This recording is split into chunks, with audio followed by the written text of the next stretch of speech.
Que legal estar de volta. Hoje nós recebemos a historiadora Inaê Lopes dos Santos. Nós estamos falando sobre histórias negras. A nossa convidada fez pesquisas sobre a historiografia da escravidão em Havana, em Cuba, e no Rio de Janeiro.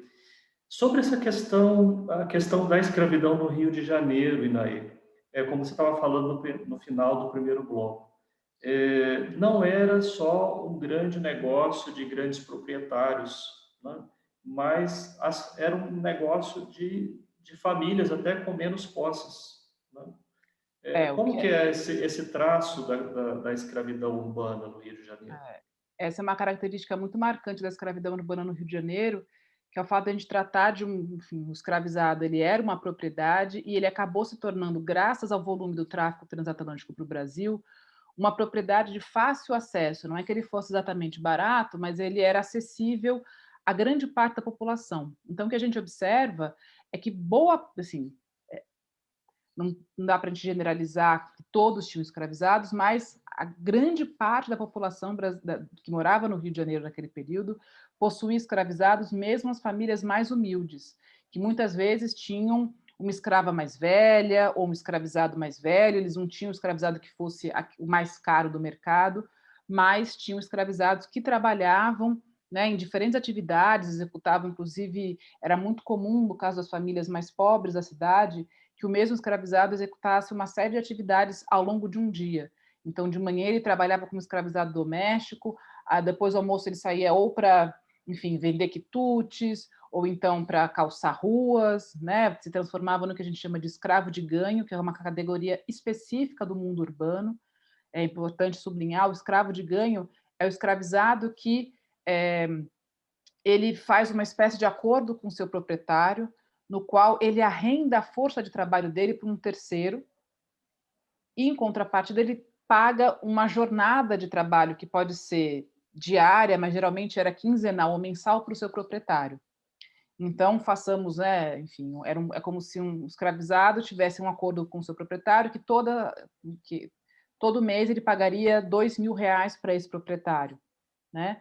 Mas, em contrapartida, ele teria autonomia de trânsito para decidir muitas vezes onde morar. Então, ele vivia sobre si, essa é uma expressão da época, viver sobre si, é o escravizado que não morava com seus senhores. Essa era uma prática muito comum nas grandes cidades escravistas, não só no Rio de Janeiro. Ele também decidia onde ele trabalhava, para quem ele trabalhava. Então, a contrapartida era basicamente o pagamento enfim, desse montante acordado, né? Quem já leu o clássico do Aloysio de Azevedo, O Cortiço, deve se lembrar do caso da Bertoleza, que é a protagonista da história.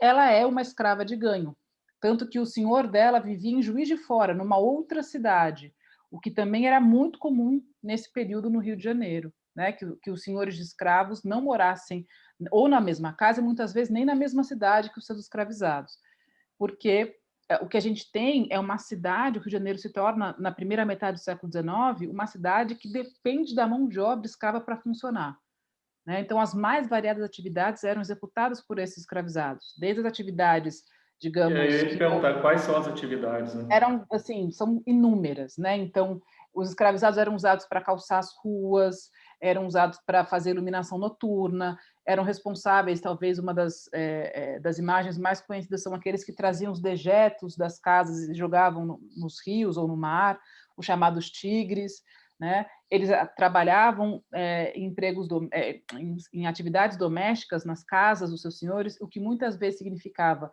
também ter que sair para lavar roupa, sair para buscar água. O Rio de Janeiro sempre teve um problema muito sério de abastecimento de água.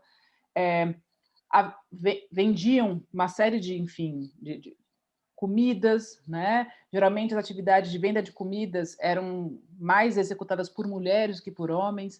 A região da alfândega, a carga e descarga dos navios, também ficava sob os cuidados, na imensa maioria das vezes, de escravizados.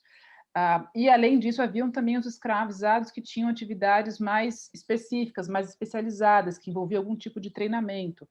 Então, barbeiros, cirurgiões, pedreiros, alfaiates, né? Não é por acaso que foram nas cidades escravistas que a gente observa o maior número de alforrias, porque esses escravizados que conseguiram algum tipo de treinamento, eles rapidamente conseguiam juntar o pecúlio, né? Juntar a quantia que enfim, compraria a sua liberdade, e compravam sua liberdade, e muitas vezes também se engajavam em associações de ajuda mútua, nas irmandades religiosas, sobretudo, para facilitar a compra dessa alforria, fazendo com Sim. que as cidades também fossem espaços em que existissem muitos escravizados e também muitos libertos, muitos homens e mulheres que conseguiram comprar sua liberdade, tendo eles vindos do continente africano ou tendo nascido escravizados no Brasil.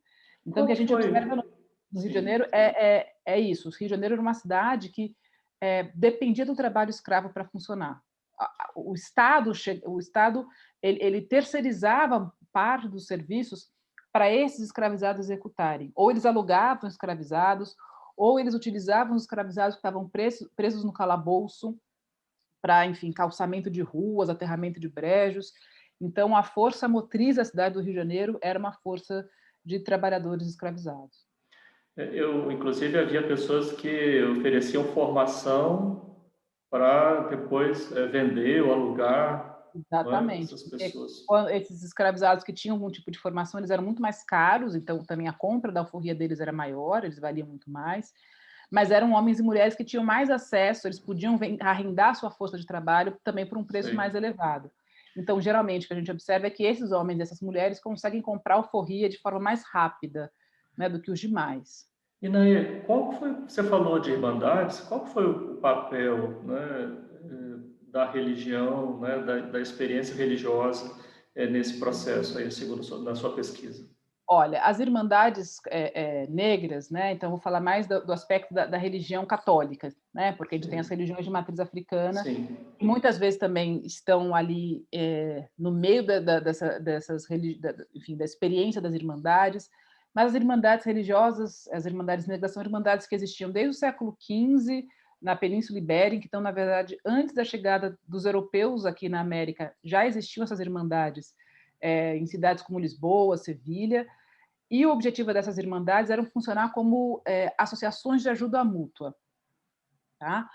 E tinham duas funções principais, digamos assim. Era garantir o enterro digno dos escravizados, porque, na maior parte dos casos, os senhores não tinham o menor tipo de cuidado com esses rituais, e para a totalidade dos povos africanos que vêm para cá como escravizados, a passagem da vida, né, para a morte é talvez um dos ritos mais importantes, assim como o do nascimento, o rito da morte também é fundamental, então ele tem que ser vivido. Tem inclusive um livro maravilhoso do João José Reis, que chama A Morte é uma Festa, no qual ele analisa parte desses rituais realizados por escravizados que pertenciam a irmandades religiosas.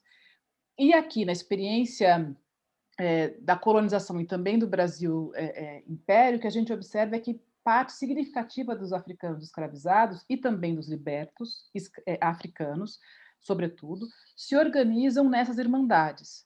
Então, eles se organizam a partir de um reconhecimento de uma origem africana, que é uma origem um pouco complicada, porque, na verdade, o que determina é o porto de procedência de onde esses africanos vieram, não necessariamente a etnia deles, né? Mas se o africano veio do Porto de Cabinda, ele chega no Rio de Janeiro, ele vira Pedro Cabinda ou Maria Cabinda. Se ele saiu do porto, enfim, da costa, algum porto da Costa da Mina, ele vai virar o Pedro Mina ou, né, a Ana Mina. Então, na experiência da América, essas, entre muitas essas etnias, que na verdade são os portos de procedência, eles são relidos como se fossem nações africanas. E é a partir dessa ideia de nação africana que essas irmandades se organizam. Então, elas, por um lado, carregam uma ancestralidade desses povos africanos, então a língua falada era muito parecida, a compreensão ritualística do mundo e a própria ideia da cosmologia do mundo também era muito próxima, mas são homens e mulheres que também acabam sendo catequizados, né, professam a religião católica e fazem uso dessa abertura que o catolicismo dava para a população africana e negra, que era, na verdade, a única abertura possível que eles tinham nesse contexto de escravidão, era participar dessas irmandades, né, que foram responsáveis não só por garantir os cortejos, né, os rituais fúnebres de muitos escravizados e muitos libertos também, mas, sobretudo, por criarem uma rede de solidariedade muito forte, que permitiu, inclusive, a compra da alforria de dezenas, de centenas de escravizados, né, que faziam parte dessas associações. Então, no Rio de Janeiro, que era uma cidade muito grande, a gente tem uma série de associações.